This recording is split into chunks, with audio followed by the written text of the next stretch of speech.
Hi எல்லாருக்கும் வணக்கம். நம்ம இன்றைக்கி என்ன பார்க்க போகிறோன்னா, சுட சுட வாழைக்காய் பஜ்ஜி எப்படி செய்யலான்னு பார்க்கலாம் வாங்க. இந்த வீடியோ பார்க்குறதுக்கு முன்னாடி நம்ம சேனலை சப்ஸ்கிரைப் பண்ணுங்கள், லைக் பண்ணுங்கள், ஷேர் பண்ணுங்கள், கமெண்ட் பண்ணுங்கள். வாங்க வீடியோக்குள்ளே போகலாம். நான் இங்கே ஒரு கிளாஸில் தான் எல்லாமே அளந்திருக்கேன். இது 3/4 கிளாஸ் கடலை மாவு, 1/4 கிளாஸ் அரிசி மாவு, மொத்தமாக 1 கிளாஸ் மாவு தான் எடுத்திருக்கேன்.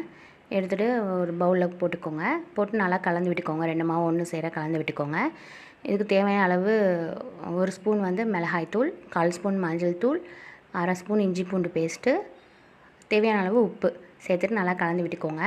இது கொஞ்சம் கொஞ்சமாக தண்ணி ஊற்றி ஃபஸ்ட்டு கெட்டி பதத்துக்கு கரைச்சிக்கோங்க. அதுக்கப்புறம் கொஞ்சம் தண்ணி ஊற்றி இந்த அளவுக்கு பேஸ்ட்டாக வர அளவுக்கு கலந்து விட்டுக்கோங்க. இந்த அளவுக்கு மாவு கட்டிகள் இல்லாமல் கரைச்சி வச்சுக்கோங்க. எப்படி பதம் பார்க்கணுன்னா, இந்த கரண்டி திருப்பிட்டு இப்படி நீங்கள் கோடு போட்டு பார்த்தீங்கன்னா அப்படியே இந்த கோடு நிற்கணும். அதான் கரெக்டான அளவு. இங்கே வாழைக்காய் 2 சைடும் கட் பண்ணி எடுத்துகிட்டு இப்படி தோலோடு இப்படி சீச்சிட்டிங்கன்னா கரெக்டாக உங்களுக்கு இந்த லேயர் வந்துடும். கரெக்டாக நம்மளுக்கு லேயர் வந்துருச்சு.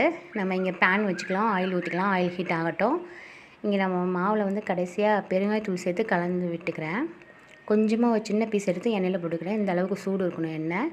இப்போ எல்லா பீஸும் எடுத்து நான் டிப் பண்ணிவிட்டு நான் அப்படியே எண்ணெயில் சேர்த்துக்கிறேன். இந்த அளவுக்கு புஷ்ஷுன்னு வரும். நல்லா கோல்டன் ப்ரௌன் வந்தோடனே பஜ்ஜி ரெடி ஆயிரும். இது சாப்பிட்டு பாருங்கள், செம்ம டேஸ்ட்டாக இருக்குங்க. கடைகளில் கிடைக்கிற மாதிரியே இருக்கும். நீங்களும் செஞ்சுட்டு எப்படி வந்ததுன்னு கமெண்ட் பண்ணுங்கள். நம்ம வேறு ஒரு வீடியோவில் பார்க்கலாம்.